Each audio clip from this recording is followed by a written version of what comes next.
Oke, assalamualaikum warahmatullahi wabarakatuh. Di sini saya akan melanjutkan presentasi dari kelompok kami pada bab 9 yang bertemakan data dan metode pengumpulan data. Yang pertama ada konsep data. Data adalah bahan keterangan tentang suatu objek penelitian yang diperoleh di lokasi penelitian. Selain data, ada juga pemahaman lain yang mirip dengan data, yaitu fakta. Ada beberapa macam data. Yang pertama ada data kuantitatif, yang kedua data nominal, yang ketiga ada data kontinum, yang keempat ada data ordinal. Dalam data kuantitatif, semua data kuantitatif dapat dianalisis dengan menggunakan analisis statistik, baik mata interversal maupun non-intervensial. Yang kedua, data nominal, yaitu data yang memiliki nominal atau data yang dapat digolongan secara terpisah menurut kategori. Yang ketiga ada data kontinum. Dikatakan data kontinum karena data ini memiliki gejala kontinum. Selanjutnya ada data ordinal, yaitu data yang menunjukkan suatu urutan tertentu atau dalam satu seri. Dilihat dari kompleksitas objek populasi, data interval adalah data yang punya ruas atau interval atau jarak yang berdekatan dan sama. Jarak itu berpedoman pada ukuran tertentu. Yang kedua ada data rasio. Kalau di sebuah data memiliki titik absolut, maka data tersebut disebut sebagai data rasio. Selanjutnya ada sumber data. Sumber data memiliki 3 unsur. Yang pertama data primer, yang kedua data sekunder, yang ketiga data online. Pada data primer, adalah data yang diperoleh dari sumber data pertama di lokasi penelitian atau objek penelitian. Yang kedua ada sumber data sekunder.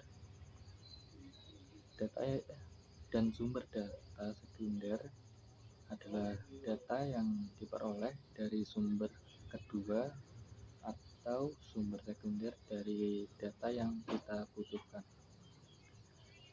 Dan ada juga data online. Ada beberapa ragam metode pengumpulan data. Yang pertama ada metode angket langsung tertutup. Yang kedua ada angket langsung terbuka.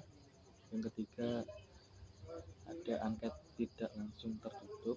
Yang keempat ada angket tak langsung terbuka. Selanjutnya kelebihan dan kekurangan metode angket. Kelebihan menggunakan metode angket, yang pertama adalah biaya yang relatif lebih murah. Yang kedua, pengumpulan data mudah. Yang ketiga, pada penelitian dengan sampel di atas 1000. Yang keempat, pelaksanaan dapat berlangsung serempak. Yang kelima, relatif membutuhkan waktu yang sedikit.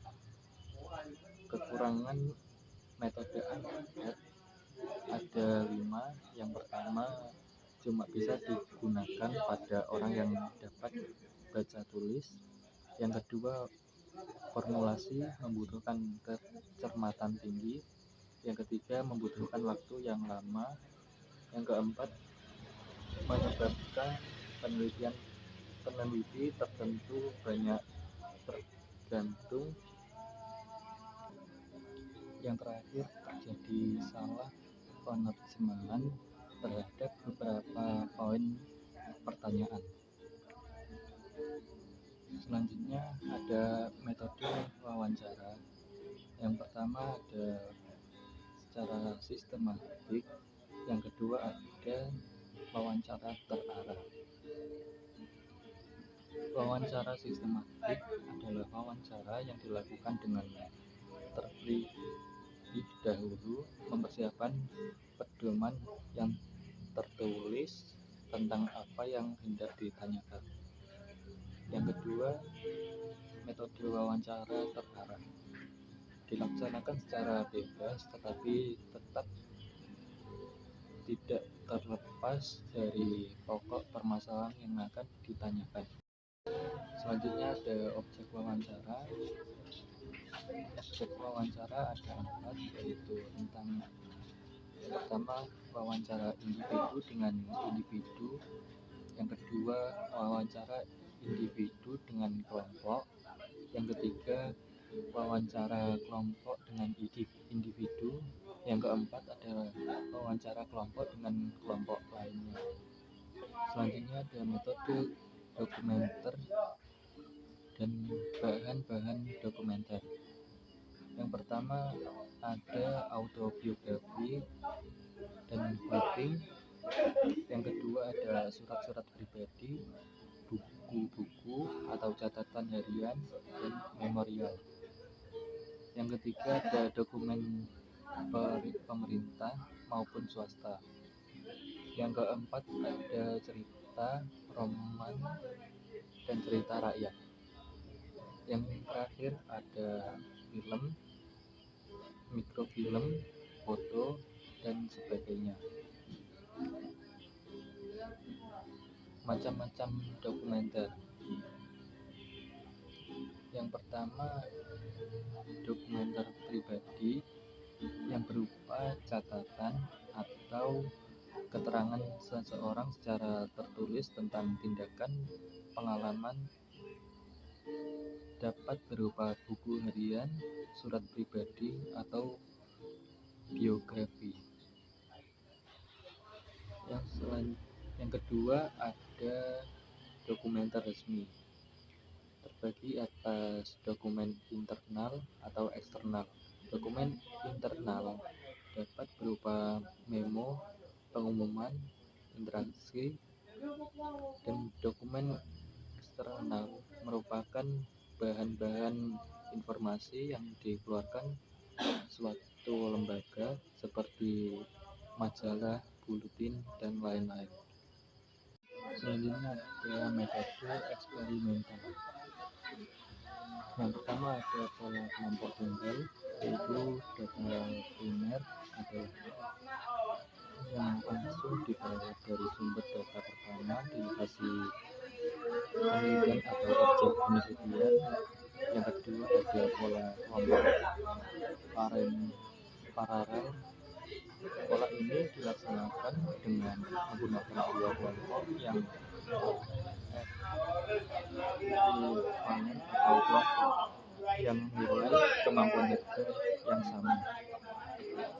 Yang ketiga ada pola kelompok mutasi. Pada pola ini penelitian dapat menggunakan dua kelompok atau lebih, dan setiap kelompok memiliki kesempatan yang sama untuk menjadi kelompok eksperimen dan kelompok kontrol secara bergiliran. Selanjutnya metode observasi. Observasi langsung yaitu pengamatan yang dilakukan secara langsung pada objek. Yang kedua, observasi berstruktur adalah pengamatan yang dilakukan secara sistematik. Yang ketiga ada observasi tidak berstruktur, yaitu observasi yang dilakukan menggunakan akuit. Yang keempat, observasi kelompok yang dilakukan secara berkelompok. Yang kelima ada observasi partisipasi yang dilakukan dengan duduk bersama objek penelitian. Yang terakhir ada observasi eksperimental yang dilakukan dengan bereksperimen. Mungkin itu saja yang dapat saya sampaikan. Kurang lebihnya mohon maaf. Wassalamualaikum warahmatullahi wabarakatuh.